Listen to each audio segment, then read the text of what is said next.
ನಿಮ್ಮ favourite serials ಈಗ ಟಿವಿಗಿಂತ ಮುಂಚೆ ಸನ್ ನೆಕ್ಸ್ಟ್ ಆಪ್ ನಲ್ಲಿ ಜಾಲಿಯಾಗಿ ಎಲ್ಲರಿಗಿಂತ ಮುಂಚೆ ನೋಡಿ. ಈಗಲೇ ಸನ್ ನೆಕ್ಸ್ಟ್ ಆಪ್ ಡೌನ್ಲೋಡ್ ಮಾಡಿ ಮತ್ತು ಸಬ್ಸ್ಕ್ರೈಬ್ ಮಾಡ್ಕೊಳ್ಳಿ. ನಾನಿಷ್ಟ ಮದುವೆ ಆಗ್ತೀನಿ ಅಂತ ಹೇಳಿದ್ರಲ್ಲ, ಇದೆಲ್ಲ ಹೇಗೆ ಸಾಧ್ಯ? ಅಂದರೆ ಯಾವ ಕಾರಣದ ಮೇಲೆ ಒಪ್ಪಿಗೆ ಕೊಟ್ರಿ ಅಂತ ಚೂರು ಹೇಳ್ತೀರಾ? ಹೇಳಿ.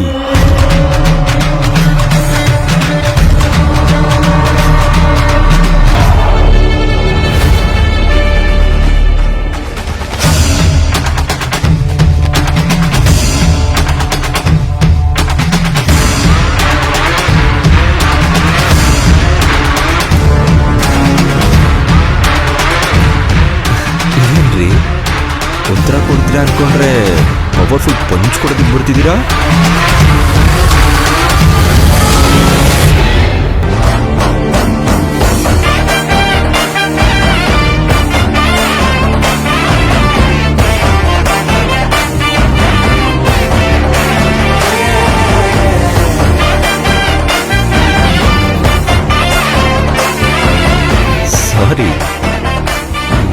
ಸಾರಿ ಕೇಳ್ತಾ ಇದ್ದೀರಾ?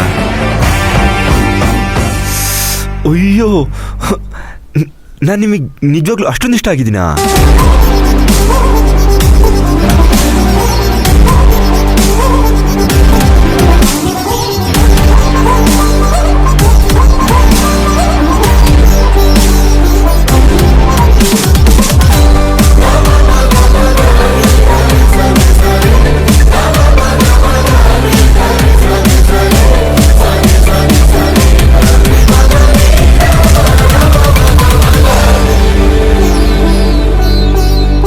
ನಾನು ಸಪ್ತಮಿನ ತುಂಬ ತಪ್ಪಾಗಿ ತಿಳ್ಕೊಂಡಿದ್ದೆ ಅನ್ಸುತ್ತೆ.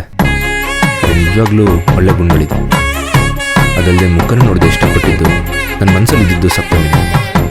ನನ್ನ ಸಪ್ತಮಿನ ಒಂದು ಮಾಡೋಕ್ಕೆ ದೇವರು ತುಂಬ ಲೆಕ್ಕಾಚಾರ ಮಾಡಿ ಈ ಸಿಚುವೇಶನ್ ಕ್ರಿಯೇಟ್ ಮಾಡಿದ್ದಾನೆ ಅನಿಸುತ್ತೆ. ಎಲ್ಲ ನೋಡಿದ್ರೆ ನನಗೆ ಸಂಬಂಧಕ್ಕೆ ಒಪ್ಕೊಳ್ಳೋದ್ರಲ್ಲಿ ತಪ್ಪೇ ಇಲ್ಲ. ಸಪ್ತಮಿ ಸಾರಿ ಕೇಳಿದ್ಮೇಲೆ ನಾನು ಸುಮ್ಮನೆ ಇದ್ರೆ ಚೆನ್ನಾಗಿರಲ್ಲ. ಏನ್ 450 ಸರ್, ಅಷ್ಟೊಂದು ಡೀಪ್ ಆಗಿ ಯೋಚನೆ ಮಾಡ್ತಿದ್ದೀರಾ? ಸಪ್ತಮಿ, ನಾವು ಫಸ್ಟ್ ಟೈಮ್ ಸಿಕ್ತಾಗ್ಲಿಂದನೂ ಬರೀ ಜಗಳನೇ ಆಡ್ತಿದ್ದೀವಿ. ಪ್ಲೀಸ್, ಅವತ್ತಿಂದ ಇಲ್ಲಿವರೆಗೂ ನಡೆದಿದ್ದೆಲ್ಲ ಮರೆತುಬಿಡಿ. ಸಾರಿ. ಇಲ್ಲ ಇಲ್ಲ, ಚಾನ್ಸೇ ಇಲ್ಲ. ನಾನಂತೂ ಅದನ್ನ ಮರೆಯೋಕ್ಕೆ ಸಾಧ್ಯನೇ ಇಲ್ಲ. ಅಯ್ಯೋ, ಏನು ಸಪ್ತಮಿ ಅವರೇ, ನಾವು ಸಾರಿ ಕೇಳಿದ್ಮೇಲೂ ನೆನಪಲ್ಲಿ ಇಟ್ಕೋಬೇಕು ಅಂದ್ಕೊಂಡಿದ್ದೀರಾ? ನನ್ನ ನಿನ್ನ ಫಸ್ಟ್ ಮೀಟ್ ಮಾಡಿಸಿದ್ದೆ ಲಕ್ಷ್ಮಿ. ಲಕ್ಷ್ಮಿ ಇಲ್ಲ ಅಂದಿದ್ರೆ ನಾವ್ ಯಾವತ್ತೂ ಮೀಟ್ ಆಗ್ತಾನೆ ಇರ್ಲಿಲ್ಲ. ಅದಲ್ದೆ ನಾವಿಬ್ರು ಮತ್ತೆ ಜಗಳ ಶುರು ಆದ್ರು ಇಷ್ಟೆಲ್ಲ ಅಂಡರ್ಸ್ಟ್ಯಾಂಡಿಂಗ್ ಬರೋ ಕಾರಣನೂ ಲಕ್ಷ್ಮಿನೇ. ಅದಕ್ಕೆ ನಾವಿಬ್ರು ಫಸ್ಟ್ ಟೈಮ್ ಮೀಟ್ ಮಾಡಿರೋದನ್ನ ಯಾವತ್ತೂ ಮರೆಯೋಕ್ಕಾಗಲ್ಲ.